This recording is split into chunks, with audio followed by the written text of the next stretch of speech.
poder conversar con Paola Pavón, que es gobernadora de Pichincha, y estamos hablando, está allí, por supuesto, en Ecuador. Paola Pavón, gracias por esta comunicación. Fernando Borroni, Mariano Quiroga, Alex Arellano, te saludan y te escuchan. ¿Cómo estás? Un abrazo a Fernando, a Mariano, a Alex, un abrazo a la ciudadanía que sigue su programa. Para nosotros es muy importante en estos momentos de conmoción nacional poder tener comunicación con el resto del mundo. Así que agradezco mucho la voluntad para poder estar ya en la entrevista. Paola, ¿cómo está la situación en este momento allí en Ecuador? Las imágenes y la información que llega acá es de, por supuesto, una enorme resistencia del pueblo, una enorme movilización popular, pero también de una represión muy fuerte, ¿no? Mira, inicio con eso, 674 detenidos, 300 heridos, toma de instituciones públicas, gobernaciones en las provincias. El día de ayer también varios ciudadanos hicieron una toma de la Asamblea Nacional, que cabe señalar, Asamblea Nacional que no se ha convocado ya en 8 días, lo cual lo hemos señalado con mucha preocupación, porque en la democracia, cuando tienes al primer poder del Estado, que es la Asamblea Nacional, ausente, es porque las fuerzas reaccionarias tienen el control de un Estado. Hemos también recibido con muchísima indignación toda la violencia contra los indígenas. Como ustedes saben, el día de ayer la población indígena recibió una fuerte represión militar. Nosotros calculamos que existen en este momento en la ciudad de Quito, en la capital, 100,000 indígenas movilizados de todas las provincias del país, indígenas de la Amazonía, indígenas de la sierra y también pueblo montubio y campesino de la costa.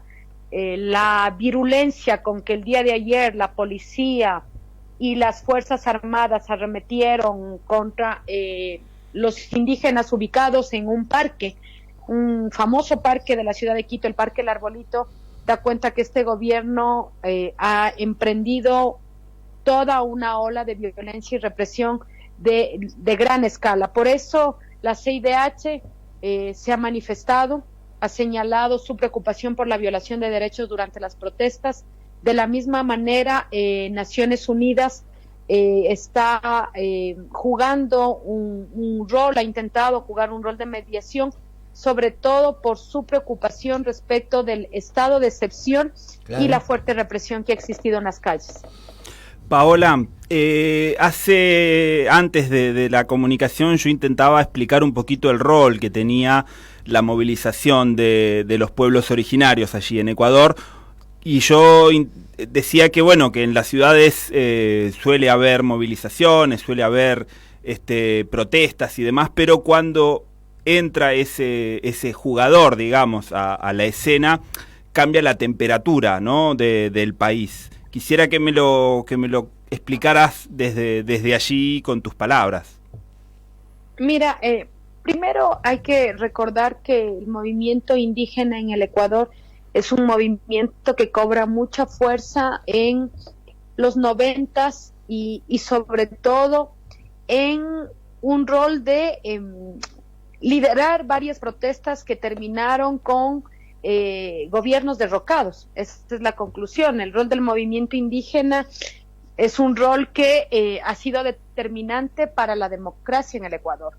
La última manifestación del pueblo indígena en una toma de Quito la tuvimos en el año 2005. Desde el año 2005 no teníamos al pueblo indígena movilizado. Entonces, en el imaginario social, el hecho de tener una presencia del movimiento indígena liderando esta manifestación da cuenta que realmente hemos llegado a un desborde del estado de ánimo de la población. Y ahí sí quisiera también recordar algo, porque hoy se está queriendo colocar desde el gobierno que está en riesgo la democracia por la violencia con la cual varios dirigentes, además, y lo señalo aquí entre comillas, dirigentes del correísmo, han generado violencia en las ciudades. Primero hay una miopía y se está minimizando lo que significa, claro, la población indígena en las calles. Segundo, han querido descalificar toda esta movilización ciudadana e indígena, atribuyéndonos a Rafael Correa, a nuestro secretario ejecutivo Virgilio Hernández, a quien te habla, cuando realmente hay una fuerte conmoción social. Porque además hemos visto otra característica que quiero compartir con ustedes. Hay también en ciudades como Quito y Guayaquil ya algunas contramarchas aupadas desde el racismo, aupadas de los sectores que se sienten beneficiados y privilegiados con estas medidas para señalar que queremos la paz. Entonces hay un fuerte caos, tienes un gobierno nacional que no ha logrado tomar el control de la situación, tienes ciudadanos de a pie movilizados en las calles, tienes el movimiento indígena en las calles, tienes las contramarchas de la derecha también queriendo capitalizar en las calles, y tienes una fuerte represión y un estado de excepción. Entonces es muy preocupante porque sentimos que frente a una medida económica que además desde la calle te están diciendo queremos que se elimine el decreto, queremos que elimine el decreto que eleva los subsidios, queremos que elimine el decreto que a rajatabla cumple lo que el Fondo Monetario Internacional ha establecido, el gobierno responde con mucha más represión. Paola, justamente lo que decías que hay marchas y contramarchas, también lo que dice el presidente Lenín Moreno es que él justamente no va a renunciar, que están queriendo hacer un golpe de Estado, pero además pidió a los marinos que ayuden a la policía. ¿Cómo repercute esto en la población, en las protestas, las manifestaciones? Mira, tienes ya policía. La semana anterior ya pidieron refuerzo de las Fuerzas Armadas. Ahora están pidiendo reforzamiento de la Marina. Es evidente que no tienen control. O sea, 674 detenidos hasta la fecha. Esto es inaudito. No ha pasado en el país. No hemos tenido una protesta de esta magnitud.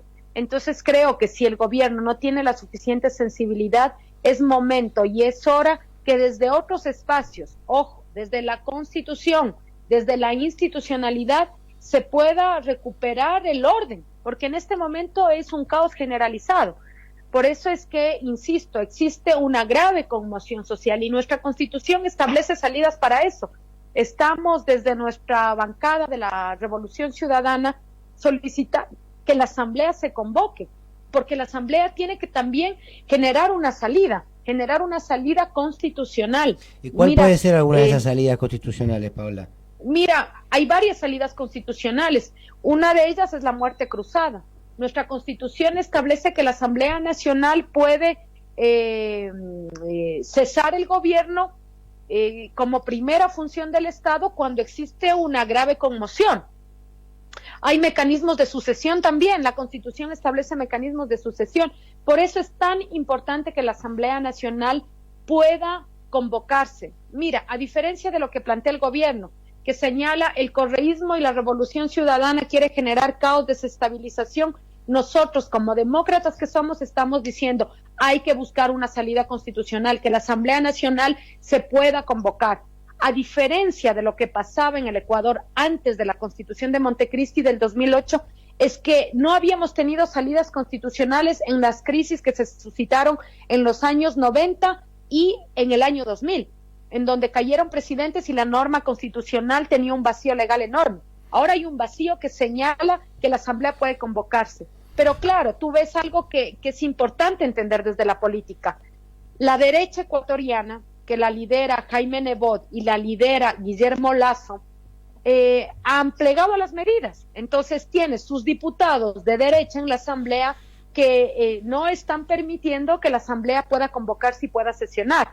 O sea, en este momento tú tienes una postura muy firme política de la Revolución Ciudadana que le dice, señor Moreno, usted en este momento, frente a la conmoción social, no tiene la capacidad de conducir el Estado, y tienes también un movimiento indígena volcado en las calles.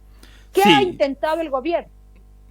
No, termina. ¿Qué ha intentado el gobierno? El gobierno ha intentado a través de Naciones Unidas y de otros voceros sentarse con el movimiento indígena, porque es claro, quien está liderando la acción social, la protesta social, la presencia en las calles es el movimiento indígena. Entonces con ellos quieren negociar bajo la premisa de que no nos podemos bajar las medidas, tomemos acciones de compensación. Pero lo que pasa es que un incremento del 130% de los combustibles significa inflación y un shock económico que la dirigencia indígena también sabe que no se puede resolver con fondos y con compensaciones. Entonces estamos en este punto. Hoy había una marcha nacional convocada por varios sectores. Tienes miles de ciudadanos, además de todas las formas, ciudadanos comunes de a pie, tienes estudiantes, tienes movimiento indígena, tienes también la derecha movilizada con sus contramarchas, es decir, claro, caos y conmoción total. Sí, me preocupaba mucho esto que estabas marcando, Paola, de la polarización tan fuerte que se da a través de un discurso tan violento, tan racista, ¿no? Como el que plantean no solamente Nebot, sino también la alcaldesa de Guayaquil, ¿no? Cintia Viteri, convocando a esa movilización, llamando vándalos y destructores, ¿no? A la gente que está en las calles. Pero hay muchas dificultades para poder contrarrestar ese discurso, porque también están atacando a los medios de comunicación que podrían dar una versión alternativa de lo que está pasando. Yo, como partícipe de Pichincha Universal, yo me quedo sin poder hacer mi programa porque a través de un decreto levantan la transmisión de la radio pública de tu provincia, Paola. ¿Qué podemos prever para poder garantizarle a los pichinchanos y pichinchanas su derecho a la comunicación? ¿Cómo va a seguir esta película? Mira, lo que acabas de señalar es importante. Tú tienes un gobierno que frente al pueblo en las calles ha concertado los medios de comunicación como el mecanismo de salvataje. En este momento revisaba los canales de televisión, las grandes cadenas de televisión del país, y te están transmitiendo la marcha, sí, pero la marcha de Nebot, la marcha, claro, de Cintia Viteri, la marcha de la derecha. Hoy, lastimosamente, en horas de la mañana, por un decreto de la SECOM, de la Secretaría de Comunicación, y además te pongo en contexto, con un estado de excepción, porque estamos en estado de excepción, tienen la potestad de hacerlo. Nos han pedido que nos conectemos desde Pichincha Universal a la radio pública que está transmitiendo, por decirte hace un momento, la preocupación que tenían los animalistas sobre los animales de la calle que están sufriendo los gases lacrimógenos. O sea, es inaudito. Estamos haciendo desde Pichincha Universal una transmisión en redes sociales, que además te cuento todo el tiempo nuestras redes sociales y nuestra salida está siendo amenazada. Hay interés de bajarse la página, hemos tenido muchos ataques, así que estamos haciendo un gran esfuerzo. Pero adicional a eso, en horas de la tarde también ha habido ya una rueda de prensa por la ministra del Interior señalando que hay una responsabilidad del caos y de la inestabilidad también desde el gobierno de Pichincha. Entonces te comento que estamos también con la posibilidad de que en cualquier momento la Fiscalía y la Administración de Justicia también pueda actuar sobre nosotros. Así que son momentos duros de conmoción, pero creo que hay que estar firmes. Estoy segura, siento que pareceríamos los derrotados en la coyuntura, pero estoy segura que seremos los vencedores de la historia. Así que necesitamos tener firmeza, mucha fuerza, buscar mecanismos alternativos de comunicación. Las redes sociales son un mecanismo también alternativo, estamos informando mucho desde ahí, y la ciudadanía, ¿no? Subiendo sus videos caseros, protestando, señalando los abusos de la policía, claro, de las Fuerzas Armadas. Justamente sobre eso quería hacer el último comentario para que la gente que nos escucha desde aquí de Argentina pueda llegar a entenderlo, porque aquí hay como fuerzas de seguridad que responden a cada gobierno, ¿no? Los gobiernos municipales, los gobiernos provinciales, los gobiernos nacionales. En el caso de Quito, en el caso de Pichincha, ¿hay fuerzas de seguridad que están bajo tu mando y que puedan llegar a tener una respuesta diferente, que puedan ayudar a garantizar la seguridad de la gente? A no reprimir, básicamente. Mira que nuestro modelo de descentralización hace que la competencia de la seguridad interna y externa esté únicamente en manos del gobierno central. Nosotros estamos imposibilitados de poder tener cualquier acción en los temas de seguridad. De hecho, quería comentarte que la competencia, por ejemplo, de la subida de los precios de los pasajes del transporte público la tienen los municipios, pero bajo esta lógica del estado de excepción, en horas de la mañana el gobierno central dispuso a los municipios recuperar la competencia y subir directamente ellos los pasajes, porque de manera inicial el gobierno dijo, bueno, señores transportistas, sentémonos, retiren el paro, ordenamos que los municipios suban los pasajes. Nosotros tenemos 221 municipios.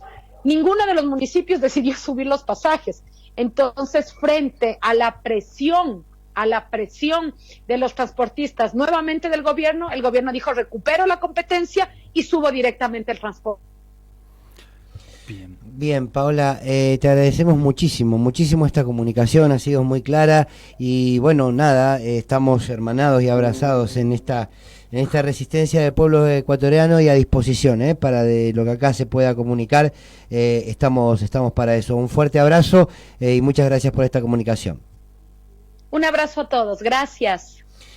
Bueno, estábamos escuchando a Paola Pavón, que es gobernadora de Pichincha, con un detalle, la verdad, clarísimo de lo que está pasando en Ecuador. ¿Dónde termina esto, no? ¿Dónde termina esto? Es algo difícil de saber. Lo que está claro es que se le aceleraron los tiempos a Lenín Moreno. Lo que está claro es que en medio de esta movilización popular enorme de distintas expresiones, movimiento indígena, ciudadanos de la clase media de Ecuador, bueno, todo lo que ya contó Paola, en medio de todo esto, Lenín Moreno decide confirmar sus medidas de ajuste y decir, las voy a llevar adelante. Es más, decía recién Paola, desde el gobierno dijeron, miren, se querían sentar con el movimiento indígena, como no podemos cambiar las medidas, vamos a sentarnos a pensar alguna otra cosa. Y la pregunta es, ¿por qué no las pueden cambiar? ¿Quién les está diciendo que no pueden dejar de tomar estas medidas que son contrarias a lo que el pueblo ecuatoriano está reclamando? El FMI. Bien, entre otras cosas. Insisto, quizás esté pariendo otra cosa en la región.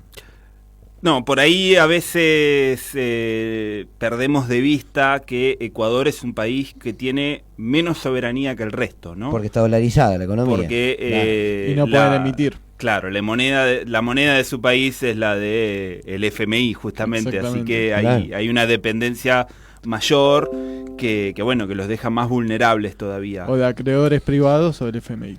Muy bien. Mariano, quiero dar un placer, gracias por venir a darnos una mano y ayudar a entender qué es lo que está pasando y a prestar atención, a prestar atención de lo que pasa por fuera del territorio argentino porque nos vincula directamente. Bueno, tenemos un montón de cosas. Hoy